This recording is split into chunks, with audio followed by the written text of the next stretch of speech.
Halogenation में या alkene के हेलोजनेशन की जब डिटेल्ड स्टडी की जाती है तो मेनली 3 टॉपिक्स की बात होती है। 3 पॉइंट से हम हेलोजनेशन की स्टडी करते हैं। एक है ओरिएंटेशन,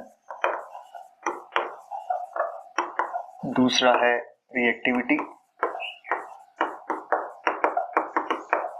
तीसरा है सेलेक्टिविटी।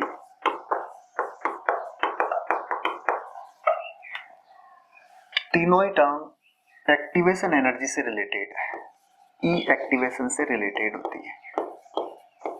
और ओरिएंटेशन एंड रिएक्टिविटी दो ऐसी टर्म है जो क्लोजली रिलेटेड रिएक्शन से रिलेटेड होती है। हम एक एग्जांपल लेते हैं हेलोजनेशन का। ये मैंने आइसोब्यूटेन का एग्जांपल लेते हुए हेलोजनेशन के प्रोडक्ट्स बताए हैं कि आप डिफरेंट टाइप के हेलोजनेशन करवाते हैं तो क्या क्या होता है। वैसे एक बात और बता दूं, अगर आप डिफरेंट टाइप के हेलोजन से हेलोजनेटेड प्रोडक्ट बनाना चाहते हैं तो इनकी रिएक्टिविटी का ऑर्डर होता है इज ग्रेटर देन I2।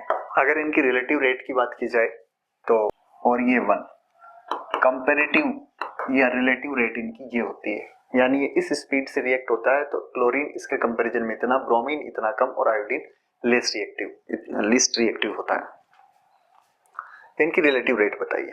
तो मैं ये कह रहा था इस आइसोब्यूटेन की इस एग्जांपल में एक मेजर बन रहा है, एक माइनर बन रहा है, इसी तरह ब्रोमिनेशन में एक मेजर बन रहा है और एक माइनर बन रहा है।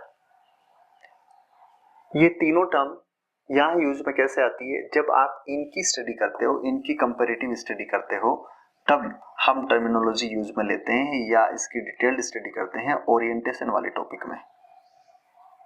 ओरिएंटेशन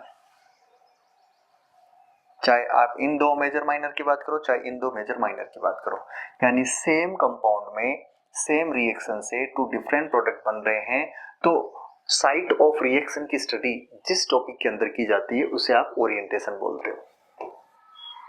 सेकंड टॉपिक आता है रिएक्टिविटी हेलोजनेशन में।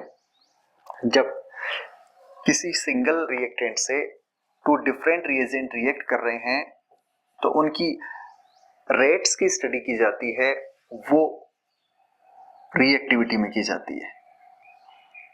यानी अगर आप कंपैरिजन करो रेट ऑफ क्लोरीनेशन और रेट ऑफ ब्रोमिनेशन तो हम रिएक्टिविटी क्लोरीनेशन से जो मेजर प्रोडक्ट बना है या माइनर बना है, ब्रोमिनेशन से मेजर माइनर बने हैं, तो इसमें मेजर कितना बना है, इसमें मेजर कितना बना है, इनकी कंपैरेटिव स्टडी यानी 2 डिफरेंट रिएक्शन से बने हुए सेम टाइप के प्रोडक्ट्स की आप अगर अमाउंट की बात करते हैं, कौन सा यहाँ मेजर में भी कौन सा ज्यादा बना है, तब हम सेलेक्टिविटी टॉपिक